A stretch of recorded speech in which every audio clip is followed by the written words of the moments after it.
Good morning વિદ્યાર્થી મિત્રો. આપણે છેલ્લે જે તમારા ચાલુ વર્ષે અભ્યાસક્રમમાં જે પદ્ધતિઓ કટ થઈ છે એને આપણે રદ કરેલી, એની ચર્ચા આપણે કરેલી છે. ત્યાર પછી સ્વાધ્યાય 1.4 1.5ની વિગતો આપણને અભ્યાસક્રમમાં છે નહીં, એટલે તમારે એને લગતી કોઈ તૈયારી કરવાની જરૂર નથી. સામાન્ય એની સમજ મેળવેલી છે. એ સમજ પ્રમાણે કોઈ કોઈ પ્રશ્ન હશે તો આપણે એનું સોલ્યુશન કરાવીશું ચાલુમાં. તમારે પરીક્ષા માટે આવશે નહીં, પણ જાણકારી માટે થોડું જોઈ લઈએ તો થોડો તમને ખ્યાલ આવશે. પણ એ સિવાયના જે પ્રશ્નો છે એ આપણે અભ્યાસ કરવાનો છે. ચેપ્ટરની બધી રીતોનું વાત પૂરી થઈ ગઈ તો એની અંદર તમને પેજ નંબર 54 પર સારાંશ આપેલો છે, બરાબર. તો સારાંશની અંદર આખું જે ચેપ્ટર છે એની સમગ્ર સમરી ટૂંકમાં આપેલી છે. તો પરીક્ષાના સમયે તમે આગલા દિવસે એનો અભ્યાસ કરો તો બધા જ મુદ્દાઓ એની અંદર લગભગ કવર થઈ જાય. સામેના પેજ ઉપર સૂત્રોની યાદી આપેલી છે.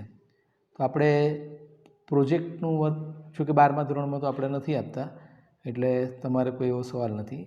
તો સારાંશ અને સૂત્રોની યાદી છે, બરાબર. એ લાગુ પડતા સૂત્રોની યાદી તમારે યાદ રાખવાની છે. ત્યાર પછી સ્વાધ્યાય 1થી આપણે પ્રશ્નોની શરૂઆત કરીએ.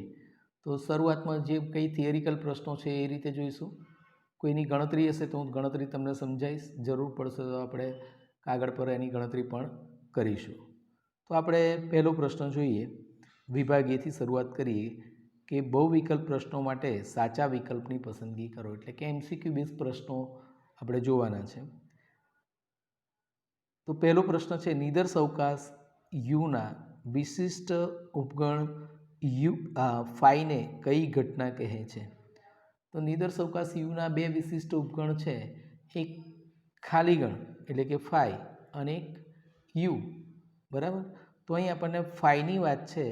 તો નિદર્શઅવકાશ યુનો વિશિષ્ટ ઉપગણ ફાઈને કઈ ઘટના કહેવાય?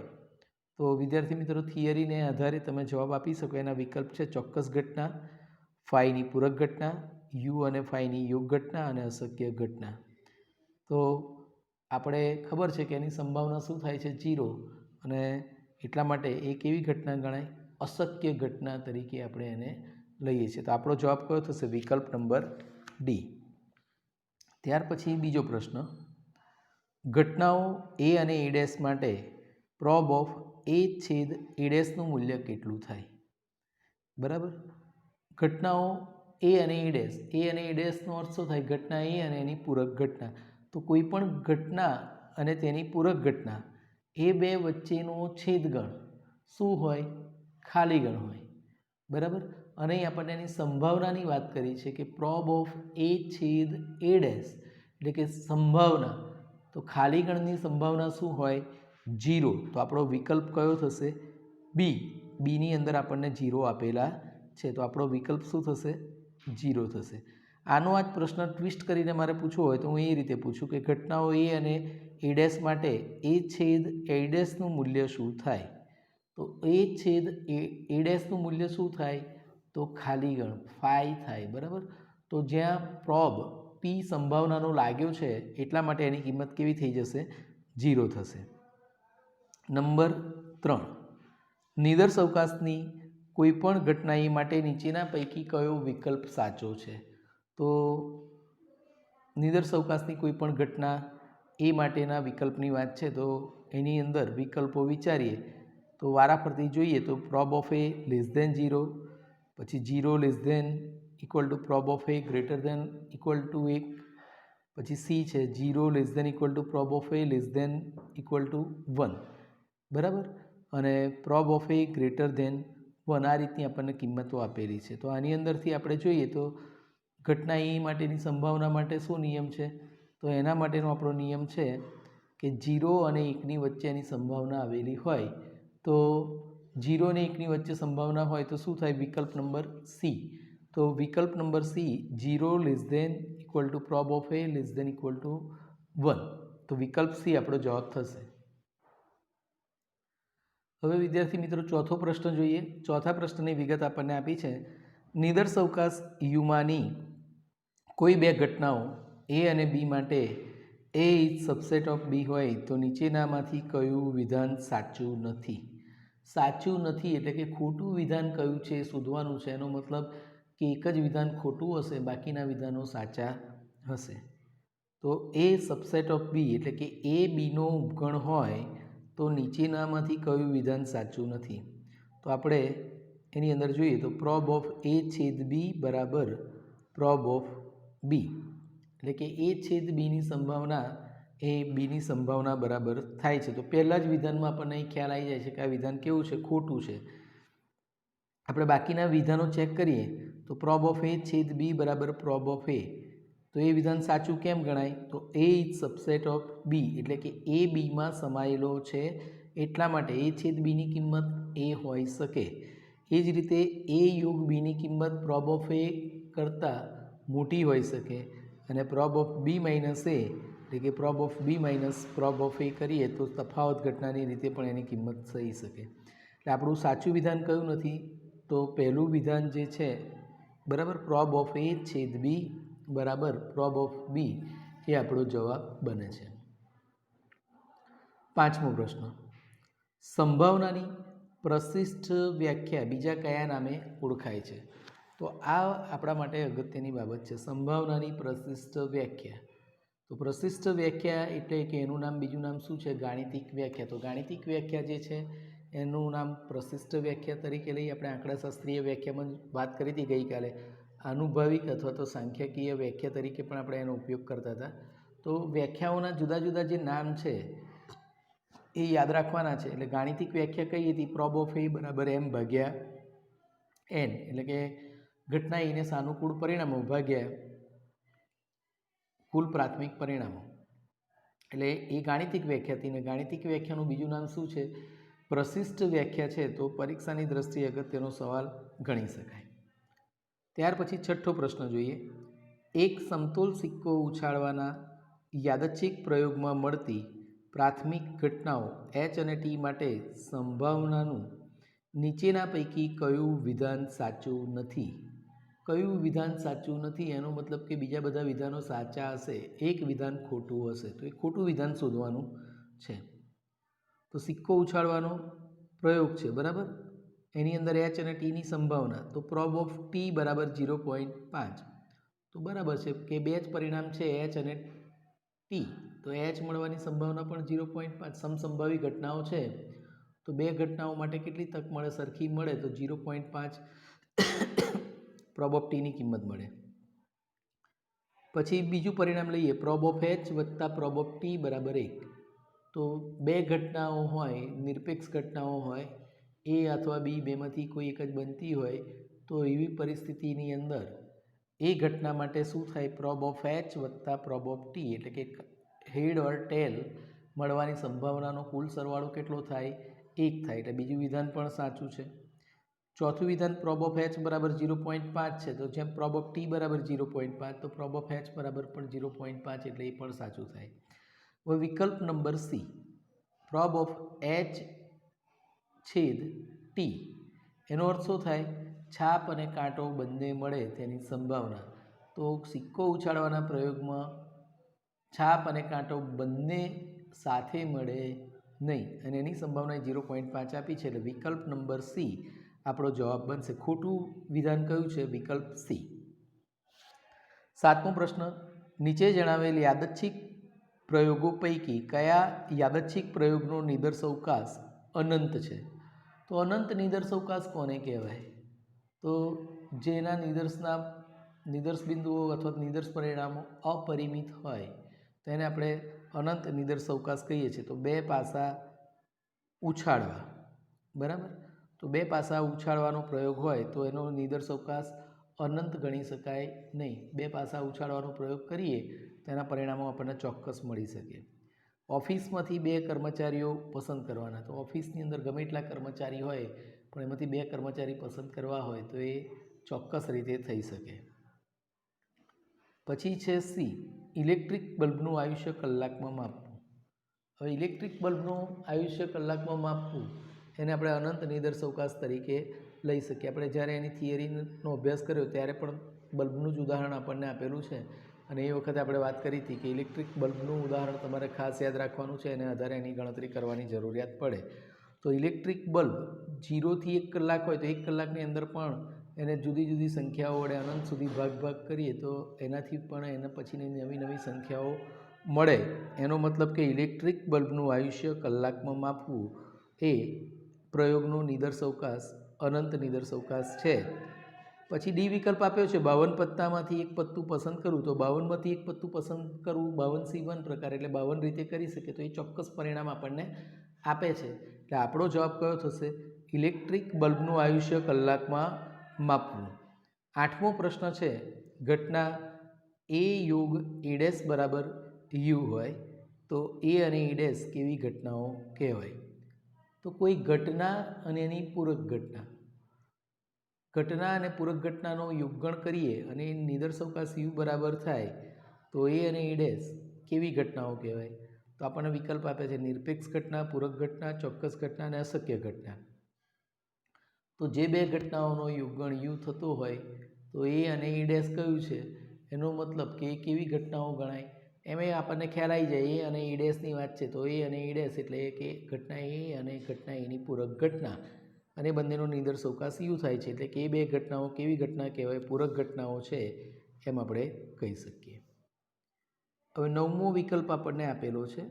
9મો વિકલ્પ આપણા અભ્યાસક્રમ મુજબ ચાલુ વર્ષના અભ્યાસક્રમ મુજબ નથી પણ નાનો પ્રશ્ન છે તો આપણે ચર્ચા કરી લઈએ જેથી કરીને તમને પણ થોડુંક ક્લિયર થાય. તો prob of A oblique B બરાબર પ્રોબ ઓફ એ અને prob of B oblique A બરાબર પ્રોબ ઓફ બી હોય તો ઘટનાઓ એ અને બી એ કેવી ઘટનાઓ કહેવાય? તો આપણે છેલ્લા સેશનની અંદર વાત કરી હતી બરાબર. અહીં આપણને વિકલ્પ આપ્યા છે નિરપેક્ષ ઘટના, પૂરક ઘટના, ચોક્કસ ઘટના અને અશક્ય ઘટનાઓ. તો prob of A oblique B બરાબર પ્રોબ ઓફ એ અને prob of B oblique A બરાબર પ્રોબ ઓફ બી હોય તો ઘટનાઓ એ અને બી એ કેવી ઘટનાઓ ગણાશે? નિરપેક્ષ ઘટના કહેવાય. કારણ કે એ બે ઘટનાઓનું જો તમે શરતી સંભાવનાની શરત મુજબ સાદુરૂપ આપો તો એ પ્રમાણેની એની કિંમત મળે.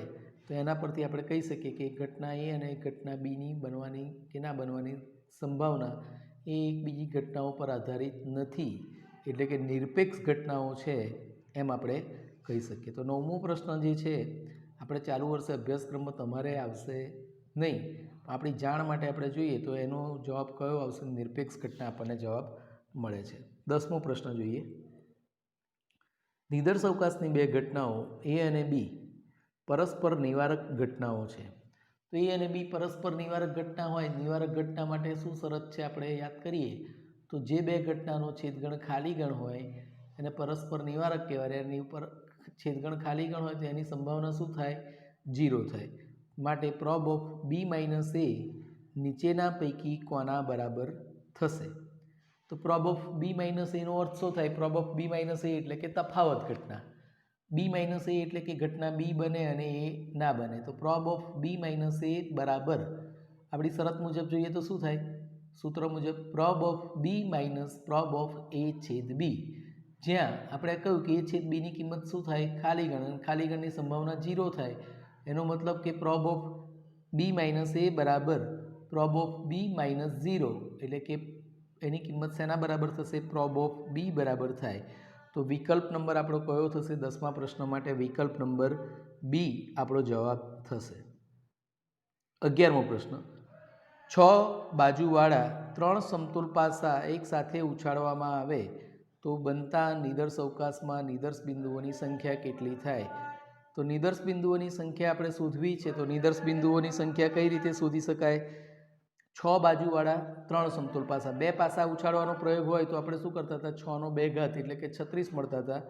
અહીં 6 બાજુવાળા 3 સમતોલ પાસા છે તો 3 પાસા ઉછાળીએ તો 6 નો 3 ઘાત બરાબર આપણો જવાબ થાય. તો 6 નો 3 ઘાત અહીં આપણને વિકલ્પ આપેલો છે. કયો વિકલ્પ છે? વિકલ્પ નંબર ડી. તો 6 નો 2 ઘાત, 3 નો 6 ઘાત, 6 ગુણ્યા 3 અને 6 નો 3 ઘાત. તો આપણો જવાબ કયો આવશે? વિકલ્પ નંબર ડી 6 નો 3 ઘાત એ આપણો જવાબ થશે. બરાબર. હવે ત્યાર પછી 12મો પ્રશ્ન. 12મો પ્રશ્ન આપણા માટે ખૂબ જ અગત્યનો છે. 12મા પ્રશ્નની અંદર દાખલાની રકમને ખાસ તમારે ધ્યાનથી સાંભળવાની છે, સમજવાની છે. 12મો દાખલો આપણા માટે ખાસ અગત્યનો કે પ્રાકૃતિક સંખ્યાઓ 1 અને 20 વચ્ચેની સંખ્યાઓમાંથી એક સંખ્યા યાદચ્છિક રીતે પસંદ કરવામાં આવે તો તે સંખ્યા 5ની ગુણક હોવાની સંભાવના કેટલી? તો પ્રાકૃતિક સંખ્યાઓ 1 અને 20 વચ્ચેની સંખ્યાઓમાંથી સંખ્યા યાદચ્છિક રીતે પસંદ કરવી હોય તો એ અહીં 1 અને 20ની વચ્ચે છે એની નીચે અંડરલાઇન કરી રાખો. 1 અને 20ની વચ્ચે, 1 અને 20 સહિત નહીં. તો 1 અને 20ની વચ્ચે કુલ સંખ્યાઓ કેટલી આવે? 2થી લઈને 19 સુધીની. એટલે કુલ સંખ્યા કેટલી થાય? 18. એમાંથી એક સંખ્યા પસંદ કરીએ તો 18માંથી એકની પસંદગી કરીએ તો n બરાબર શું થાય? 18C1. એટલે n બરાબર 18 મળે. આપણે ઘટના એ લઈએ તો ઘટના એ શું થાય? પસંદ થયેલી સંખ્યા 5ની ગુણક હોય. તો 5ની ગુણક હોય એવી 1 અને 20 વચ્ચે કઈ કઈ સંખ્યાઓ આવે? તો 5 બરાબર, 5 એકા 5, પછી 10, 15. હવે 20 આપણે ભૂલથી લઈ લઈએ. આ દાખલામાં ભૂલ અહીં થાય છે. 1થી 20 ગણીએ તો n બરાબર 20 લઈએ અને m બરાબર 4 લઈએ છીએ, પણ એવું નહીં. n બરાબર કેટલા થશે? 18. ખ્યાલ આવે છે ને? 1થી 20 વચ્ચેની સંખ્યા એટલે 1 અને 20ને લેવાના નથી. તો એની વચ્ચે 2થી લઈને 19 સુધીની સંખ્યાઓ ગણીએ તો કેટલી થાય? 18. હવે 5, 10 અને 15, 20 લેવાશે નહીં. તો ઘટના એને સાનુકૂળ પરિણામો કેટલા થયા? 3. હવે આપણે સંભાવનાની વ્યાખ્યા, તો વ્યાખ્યા મુજબ જોઈએ તો પ્રોબ ઓફ એ બરાબર m ભાગ્યા n. એટલે m બરાબર કેટલા થયા? 3. 3/18. તો 3 છંગ 18. તો આપણો જવાબ શું થાય? 1/6. આપણે આવા જ્યારે ગણતરીવાળા દાખલા હોય ત્યારે ગણતરી પહેલાં જોઈ લેવાની, કરવાની, પછી વિકલ્પોમાં શોધવાનું, જેથી કરીને આપણને કન્ફ્યુઝન થાય નહીં. તો અહીં આપણને 1/2, 1/6, 1/5 અને 1/3 આપેલો છે. તો આપણો સાચો જવાબ શું થશે? બી બરાબર 1/6 આપણો જવાબ થશે. બે ઘટનાઓ એ અને બી નિરપેક્ષ હોય તો નીચેના પૈકી કયો વિકલ્પ સાચો છે? તો આ પણ આપણા અભ્યાસક્રમમાં નથી, પણ નિરપેક્ષ ઘટના માટે આપણે પરિણામ ખબર છે કે પ્રોબ ઓફ એ છેદ બી બરાબર પ્રોબ ઓફ એ ગુણ્યા પ્રોબ ઓફ બી. એટલે 13મા પ્રશ્નનો જવાબ કયો આવશે? વિકલ્પ નંબર એ. 14મો પ્રશ્ન જોઈએ તો લીપ વર્ષ ન હોય તેવા ફેબ્રુઆરી માસમાં 5 ગુરુવાર આવે તેની સંભાવના કેટલી? લીપ વર્ષ ના હોય. લીપ વર્ષ ના હોય એનો મતલબ કે ફેબ્રુઆરી માસના દિવસો કેટલા થાય? 28. તો એક વીકના દિવસ કેટલા? 7. તો 7 ચોક 28. તો બધા જ દિવસ લીપ વર્ષ ના હોય એટલે કે સામાન્ય વર્ષ હોય તો બધા જ દિવસ કેટલી વાર હોય? 4 વાર હોય. તો 4 વાર હોય એનો મતલબ કે 5 ગુરુવાર આવે એની સંભાવના શું થાય? તો 5મો ગુરુવાર એક પણ આવે નહીં. જો લીપ વર્ષ આપ્યું હોય, આના જ પ્રશ્નમાં એમ કહ્યું હોય કે લીપ વર્ષ હોય તેવા ફેબ્રુઆરી માસમાં 5 ગુરુવાર આવે તો 7 ચોક 28 પ્લસ એક વધારાનો દિવસ, અને એક વધારાના દિવસનો નિદર્શ અવકાશ 1 થી 7 બરાબર. સોમ, મંગળ, બુધ, ગુરુ, શુક્ર, શનિ અને રવિ. તો 1/7 જવાબ આવે. પણ અહીં આપણો જવાબ શું આવશે? વિકલ્પ નંબર એ. એની કિંમત શું છે? 0 છે. એ આપણો જવાબ બનશે. 15મો પ્રશ્ન. નિદર્શ અવકાશની બે નિરપેક્ષ ઘટનાઓ એ અને બી માટે પ્રોબ ઓફ એ બરાબર 0.4 અને પ્રોબ ઓફ બી ડેશ બરાબર 0.3 હોય તો પ્રોબ ઓફ એ છેદ બીની કિંમત જણાવો. તો અહીં આપણે એની કિંમતની જરૂર કઈ રીતે પડશે તો જોઈએ. તો પ્રોબ ઓફ એની કિંમત કેટલી છે? 0.4. આ પણ તમારા અભ્યાસક્રમમાં છે નહીં, પણ ગણતરી માટે આપણે સમજી લઈએ. તો નિરપેક્ષ ઘટના માટે શું હોય? એ છેદ બી બરાબર પ્રોબ ઓફ એ ગુણ્યા પ્રોબ ઓફ બી. તો પ્રોબ ઓફ એ આપ્યા છે, બી આપ્યા નથી, પણ બી ડેશ આપેલા છે બરાબર. તો બી ડેશ પરથી બીની કિંમત શોધી શકાય. પ્રોબ ઓફ બી બરાબર 1 minus prob of B dash. તો 1 માઇનસ 0.3 એટલે કે 0.7. તો પ્રોબ ઓફ એ બરાબર 0.4, પ્રોબ ઓફ બી બરાબર કેટલા મળે? 0.7. તો આ બંનેનો ગુણાકાર કરીએ પ્રોબ ઓફ એ ગુણ્યા પ્રોબ ઓફ બી તો 0.4 ગુણ્યા 0.7 એટલે કે 0.28. તો વિકલ્પ સી આપણો જવાબ બનશે. તો 15મો પ્રશ્ન છે તમારે અભ્યાસક્રમમાં આ વર્ષ પૂરતો પૂછવાનો નથી, પણ આપણે એની ગણતરી સમજી લીધી છે. 16મો પ્રશ્ન. નિદર્શ અવકાશની બે ઘટનાઓ એ અને બી માટે એ છેદ બી યોગ એ છેદ બી ડેશની કિંમત શું થાય? તો નિદર્શ અવકાશની બે ઘટનાઓ છે એ અને બી. તો બે ઘટનાનો છેદગણ અને ઘટના એ અને બી ડેશ એટલે કે બીની પૂરક ઘટનાનો છેદગણ, એ બંને ઘટનાઓનો યોગગણ લઈએ તો એ યોગગણની કિંમત શેના બરાબર થાય? તો વેન આકૃતિ દોરો તો વેન આકૃતિ પરથી તરત જ તમને ખ્યાલ આવે. તો એની અંદર આપણને વિકલ્પો આપ્યા છે 5, બી, એ અને યુ. તો એની અંદરથી આપણો કયો જવાબ થશે? વિકલ્પ નંબર સી, એટલે કે આપણો જવાબ એ થશે. ત્યાર પછી 17મો પ્રશ્ન, છેલ્લો MCQ. તો સંભાવનાની ગાણિતિક વ્યાખ્યા મુજબ યાદચ્છિક પ્રયોગના n પરિણામો પૈકી દરેક પરિણામની સંભાવના કેટલી થાય? તો સંભાવનાની ગાણિતિક વ્યાખ્યા એટલે m ભાગ્યા n કરીએ છીએ તો યાદચ્છિક પ્રયોગના n પરિણામોની સંખ્યા કેટલી છે? કુલ પ્રાથમિક પરિણામો આપણને n આપેલા હોય તો દરેક પરિણામ તો એક ઘટકીય ઘટના તરીકે લેવાય, એટલે 1/n એ આપણો જવાબ બને. તો વિકલ્પ નંબર કયો છે એની અંદર? વિકલ્પ નંબર બી એ આપણો જવાબ થશે.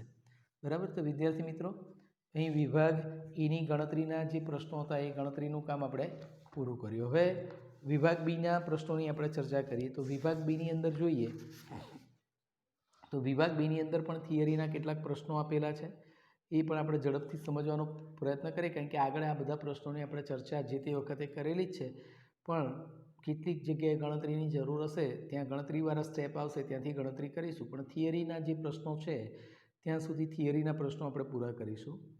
તો આપણો પહેલો પ્રશ્ન છે, યાદચ્છિક પ્રયોગના 2 ઉદાહરણ આપો. તો યાદચ્છિક પ્રયોગ એટલે આપણે બધા ઢગલાબંધ આટલી બધી રકમો જે જોઈએ દાખલાઓની, તો એ બધા જ યાદચ્છિક પ્રયોગ ગણી શકાય. દાખલા તરીકે આપણે જોઈએ તો એક સમતોલ પાસો ઉછાળવાનો પ્રયોગ, બરાબર. એ જ રીતે સિક્કો ઉછાળવાનો પ્રયોગ, બરાબર. પછી આપણે બીજા કોઈ પણ આવા પ્રયોગો લઈ શકીએ કે આપણે જુદી જુદી ઘટનાઓ જોઈએ કે 52 પત્તાના ઢગમાંથી એક પત્તું પસંદ કરવાનો પ્રયોગ, બરાબર. તો આ બધા જે પ્રયોગો છે એને યાદચ્છિક પ્રયોગના ઉદાહરણ તરીકે લઈ શકાય. ત્યાર પછી બીજો પ્રશ્ન છે, એ અને બીની તફાવત ઘટના a - બીની વેન આકૃતિ દોરો.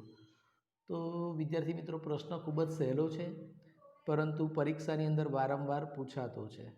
વેન આકૃતિ દોરવાના જે પ્રશ્નો છે, શરૂઆતના થિયરીના જે પ્રશ્નો આપણને આપેલા છે એની અંદર જુદી જુદી વેન આકૃતિઓ છે, તો એની અંદરથી ઘણી વખત તફાવત ઘટના આપણને જે આપી છે a - બી, એટલે કે ઘટના એ બને અને ઘટના બી ના બને, એટલે આપણે કેવું કે એક સ્ક્વેર દોરીએ અને એની અંદર 2 વર્તુળ દોરીએ, અહીં અને બીને એકબીજામાં છેદતા બતાવવાના, અને આચ્છાદિત પ્રદેશ તરીકે આપણો ઘટના એ બને અને બી ના બને, એટલે કે બીનો જે ભાગ એમાં આવી જતો હોય એને ખાલી રાખવાનો છે, એ સિવાયનો જે એનો ભાગ છે એને આપણે આચ્છાદિત પ્રદેશ તરીકે દર્શાવી શકીએ. તો એની આકૃતિ પણ પુસ્તકમાં આપેલી છે, તમે જોઈ શકો છો. ત્યાર પછી ત્રીજો પ્રશ્ન, ઘટનાની વ્યાખ્યા લખો. તો યાદચ્છિક પ્રયોગના નિદર્શઅવકાશના ઉપગણને ઘટના કહે છે, બરાબર. યાદચ્છિક પ્રયોગનો નિદર્શઅવકાશનો ઉપગણ એને ઘટનાને ABC અથવા A1 A2 A3 વડે આપણે એને દર્શાવીએ છીએ. ત્યાર પછી ચોથો પ્રશ્ન છે, એક સમતોલ પાસો અને એક સમતોલ સિક્કો. એક સમતોલ પાસો, પાસા પર કેટલી બાજુ હોય? 1 થી 6, અને એક સિક્કો, સિક્કા પર કેટલી બાજુ હોય? 2, H અને T, અને પાસા પર 1 થી 6 હોય. તો એક સાથે ઉછાળવાના યાદચ્છિક પ્રયોગનો નિદર્શઅવકાશ લખવો તો શું લખાય? નિદર્શઅવકાશ U બરાબર છગડીયા કૌંસમાં એના ઘટકો લખીએ છીએ તો 1 H, બરાબર. 1 થી 6 સાથે Hની જોડી અને 1 થી 6 સાથે ફરી Tની જોડી, એટલે કે 1 H 2 H 3 H 4 H 5 H 6 H. પછી T સાથે 1 અને T, 2 T, 3 T, 4 T, 5 T અને 6 T, એટલે 6 ને 6 કુલ કેટલા ઘટકો થાય? 12 ઘટક આપણા બને. તો એ પણ આપણે સહેલાઈથી લખી શકીએ એમ છે. પાંચમો પ્રશ્ન આપણને આપેલો છે, શરતી સંભાવનાની વ્યાખ્યા આપો. તો શરતી સંભાવના આપણા અભ્યાસક્રમમાં છે નહીં, એટલે તમારે એની ચિંતા કરવાની જરૂર નથી, પણ આપણે એની વ્યાખ્યાનો ખાલી થોડો અભ્યાસ કરી લઈએ કે યુ એ શાંત નિદર્શઅવકાશ છે અને એ અને બી તેની કોઈ ઘટનાઓ હોય તો ઘટના એ બને તે શરત હેઠળ બી બનવાની ઘટનાને શરતી ઘટના અથવા શરતી સંભાવના કહે છે. ઘટના એ બને તે શરતે ઘટના બી બને તો તેને શરતી ઘટના અને તેની સંભાવનાને શરતી સંભાવના તરીકે ઓળખવામાં આવે છે. છઠ્ઠો પ્રશ્ન જોઈએ, 3 ઘટનાઓ A, B અને C પૈકી ઓછામાં ઓછી એક ઘટના બને તેની સંભાવના મેળવવાનું સૂત્ર લખો. તો 3 ઘટનાઓ A, B, C માટેનો આપણો નિયમ છે, તો એની અંદર આપણે જોયું કે ઓછામાં ઓછી એક ઘટના બને એટલે કે પ્રોબ ઓફ A યોગ B યોગ C બરાબર, સૂત્ર આપણે જોયું હતું 3 ઘટનાના સરવાળાના નિયમનું, કે પ્રોબ ઓફ A વત્તા પ્રોબ ઓફ બી વત્તા prob of C minus prob of A છેદ B minus prob of A છેદ C minus prob of B છેદ સી વત્તા પ્રોબ ઓફ એ છેદ બી છેદ સી. તો એ રીતે આપણે લઈ શકીએ. 7મો પ્રશ્ન નિરપેક્ષ ઘટનાની વ્યાખ્યા છે, જે તમારા અભ્યાસક્રમમાં પાછી અગેન ચાલુ વર્ષ પૂરતી નથી, પણ આપણે એની વ્યાખ્યા જોઈએ કે યુ એ શાંત નિદર્શવકાશ હોય અને એ અને બી તેની કોઈ ઘટનાઓ હોય. ઘટના એ બનવાની સંભાવના ઘટના બી બનવા કે ન બનવાથી બદલાતી ના હોય તો એ અને બીને નિરપેક્ષ ઘટના કહે છે. બરાબર.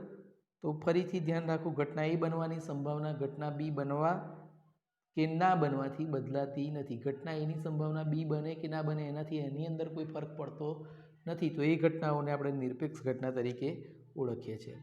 8મો પ્રશ્ન એ પણ તમારા અભ્યાસક્રમમાં નથી, પણ હમણાં આપણે દાખલાની ગણતરીની અંદર એનો ઉપયોગ કર્યો. નિદર્શવકાશની બે નિરપેક્ષ ઘટનાઓ એ અને બી માટે ગુણાકારનો નિયમ. તો નિરપેક્ષ ઘટનાઓ જો આપણને આપેલી હોય અને ગુણાકારનો નિયમ જોઈએ તો એનો મતલબ કે એ અને બી બંને સાથે બને, એટલે કે પ્રોબ ઓફ એ છેદ બી બરાબર પ્રોબ ઓફ એ ગુણ્યા પ્રોબ ઓફ બી, એ આપણો જવાબ થશે. 9મો પ્રશ્ન છે. 9મા પ્રશ્નમાં પ્રોબ ઓફ એ ઓબ્લિક બી અને પ્રોબ ઓફ બી ઓબ્લિક એનું અર્થઘટન લખો એવું પૂછ્યું છે. એ ઓબ્લિક બી એટલે શું થાય? ઘટના બી બને તે શરત હેઠળ ઘટના એ બને તે ઘટનાની સંભાવના. અને prob of B oblique A એટલે શું? જે ઓબ્લિકમાં છે, નીચે છે, એ બને તે શરતે બીજી ઘટના. બી ઓબ્લિક એનો અર્થ શું થાય કે નિદર્શવકાશની બે ઘટનાઓ એ અને બી પૈકી ઘટના એ બને તે શરતે ઘટના બી બને તેની સંભાવનાને આપણે prob of B oblique A એટલે કે એની શરતી સંભાવના તરીકે લઈએ છીએ. ત્યાર પછી 10મો પ્રશ્ન નિદર્શવકાશ યુની 3 ઘટનાઓ એ બી અને સી નિશેષ ઘટનાઓ ક્યારે કહેવાય? તો નિશેષ ઘટના માટેની શરત શું છે કે એ ઘટનાઓનો યોગગણ કરીએ તો એ યોગગણની કિંમત કેટલી થાય? યુ બરાબર, અને યુની સંભાવના શું થાય? 1. એટલે આપણે એને આધારે કહી શકીએ કે પ્રોબ ઓફ એ વત્તા પ્રોબ ઓફ બી વત્તા પ્રોબ ઓફ સી બરાબર 1 થાય ત્યારે નિદર્શવકાશ યુની 3 ઘટનાઓ એ બી અને સી નિશેષ ઘટના છે એમ કહેવાય. ત્યાર પછી 11મો પ્રશ્ન તમારા માટે ખાસ અગત્યનો છે કે એને ક્રમમાં ગોઠવવાની વાત છે. તો આપણે જ્યારે થિયરીનો અભ્યાસ કર્યો ત્યારે એ મુદ્દો મેં તમને કહ્યો હતો. તો સૌથી પહેલું આપણે સંભાવનાનું માપ 0 અને 1ની વચ્ચે આવે તો 0 અને 1 વાળી કિંમત લઈ લેવી પડે. તો પહેલાં 0 આપણને આપેલા દેખાય છે, બરાબર, બધા પરિણામોની અંદર. તો સૌથી પહેલાં 0 લખીને સૌથી છેલ્લું એની જોડેનું પદ છે પ્રોબ ઓફ એ વત્તા પ્રોબ ઓફ બી, બંનેનો સરવાળો કેટલો થાય? 1 થાય. અથવા તો ત્યાં 1 આપ્યો હોય અથવા પ્રોબ ઓફ એ વત્તા પ્રોબ ઓફ બી આપ્યા હોય તો એ 2 લખાય, પહેલું અને છેલ્લું. હવે વચ્ચેના પરિણામો લખીએ તો 0 પછી શું આવે? તો બંનેનો છેદ ગણાવે, એટલે કે પ્રોબ ઓફ એ છેદ બી. એટલે સૌથી પહેલાં 0, પછી પ્રોબ ઓફ એ છેદ બી, પછી પ્રોબ ઓફ એ અથવા પ્રોબ ઓફ બી, બેમાંથી જે આપ્યું ગમે તે એક જ આપેલું હશે તો પ્રોબ ઓફ એ, પછી બે ઘટનાનો યોગગણ પ્રોબ ઓફ એ યોગ બી, અને છેલ્લે પ્રોબ ઓફ એ વત્તા પ્રોબ ઓફ બી. આ ચડતા ક્રમમાં આપણે ગોઠવ્યું છે એમ કહી શકાય. ત્યાર પછી વ્યાખ્યા આપો. બરાબર, વ્યાખ્યા આપોની અંદર આપણે જોઈએ તો જુદા જુદા પદો છે, યાદચ્છિક પ્રયોગ, પછી નિદર્શવકાશ, સમસંભાવી ઘટનાઓ, સાનુકૂળ પરિણામો, પછી સંભાવનાની વ્યાખ્યા, સંભાવનાની આંકડાશાસ્ત્રીય વ્યાખ્યા જે છે એ તમારા અભ્યાસક્રમમાં, એટલે છઠ્ઠો મુદ્દો જે છે એ આપણે લેવાનો નથી. અશક્ય ઘટના પણ આપણે જોઈ લીધી છે અને ચોક્કસ ઘટના પણ. આ બધા જ મુદ્દાઓની ચર્ચા આપણે થિયરી વખતે સાથે કરેલી છે, તો હું માનું છું કે આપણે એની ચર્ચા અગેન ફરીવાર કરવાની જરૂર નથી. તો 12મા પ્રશ્નમાં જે પદો આપ્યા છે પરીક્ષાની દ્રષ્ટિએ તમારા માટે ખૂબ જ અગત્યના છે. એ બધા પદોની વિગતો તમારે લખવાની જરૂર પડે તો એ તમારે લખવાની રહેશે. ત્યાર પછી 13મો પ્રશ્ન નિદર્શવકાશની બે ઘટનાઓ એ અને બી માટે એ છેદ બી બરાબર 5 અને એ યોગ બી બરાબર યુ હોય તો પ્રોબ ઓફ એ છેદ બી અને એ યોગ બીની કિંમત જણાવો. તો આની અંદર પણ આપણે ગણતરી કર્યા વગર સહેલાઈથી જવાબ મેળવી શકીએ એમ છે. તો પ્રોબ ઓફ આપણને આપ્યું છે કે એ છેદ બીની કિંમત 5 અને એ યોગ બીની કિંમત યુ છે. તો આપણે સંભાવના શોધવાની છે. તો ખાલી ગણની સંભાવના શું થાય? 0. એટલે કે પ્રોબ ઓફ એ છેદ બી બરાબર 0 અને પ્રોબ ઓફ એ યોગ બી બરાબર કેટલા થાય? તો એની ઘટના શેના બરાબર? એ યોગ બી બરાબર યુ છે. યુ એટલે ચોક્કસ ઘટના, અને ચોક્કસ ઘટનાની સંભાવના કેટલી થાય? 1 થશે. તો આ રીતે 13મો પ્રશ્ન આપણો થઈ જશે. હવે 14મો પ્રશ્ન. નિદર્શવકાશની બે ઘટનાઓ એ અને બી નિરપેક્ષ ઘટનાઓ હોય તો પ્રોબ ઓફ એ યોગ બીનું સૂત્ર લખો. તો એ અને બી નિરપેક્ષ ઘટનાઓ આપણને આપેલી છે. આ પ્રશ્ન પણ તમારા અભ્યાસક્રમની અંદર લાગુ પડતો નથી, એટલે એની જરૂર નથી. તો પ્રોબ ઓફ એ યોગ બી બરાબર પ્રોબ ઓફ એ વત્તા prob of B minus prob of A છેદ બી માટે પ્રોબ ઓફ એ વત્તા પ્રોબ ઓફ બી. હવે એ છેદ બી માટે અહીં તમને નિરપેક્ષ ઘટનાઓ કહ્યું છે, તો નિરપેક્ષ ઘટના માટે શું નિયમ છે? પ્રોબ ઓફ એ ગુણ્યા પ્રોબ ઓફ બી, એટલે બ્રેકેટની અંદર પ્રોબ ઓફ એ ગુણ્યા પ્રોબ ઓફ બી લખીએ તો એ થઈ જાય. પણ 14મો પ્રશ્ન પણ તમારા અભ્યાસક્રમની અંદર જરૂર નથી. હવે 15મો પ્રશ્ન છે. 15મા પ્રશ્નથી દાખલાઓની થિયરીની શરૂઆત એટલે મીન્સ ગણતરીના સ્ટેપની જરૂર પડે એમ છે. તો આપણે અહીં સુધી આજના સેશનમાં રાખીએ 14મા પ્રશ્ન સુધીનું, બરાબર કામ. 15મા પ્રશ્નથી દાખલાઓની જે ગણતરી શરૂ કરવાની છે, તો એ હવે પછીનું જે નેક્સ્ટ સેશન છે એની અંદર આપણે એનો અભ્યાસ કરીશું. તો આભાર મિત્રો, આપણે અહીં સુધીનું કામ રાખી નેક્સ્ટ સેશન 15મા દાખલાથી આગળના દાખલાઓનો અભ્યાસ પછીથી કરીશું.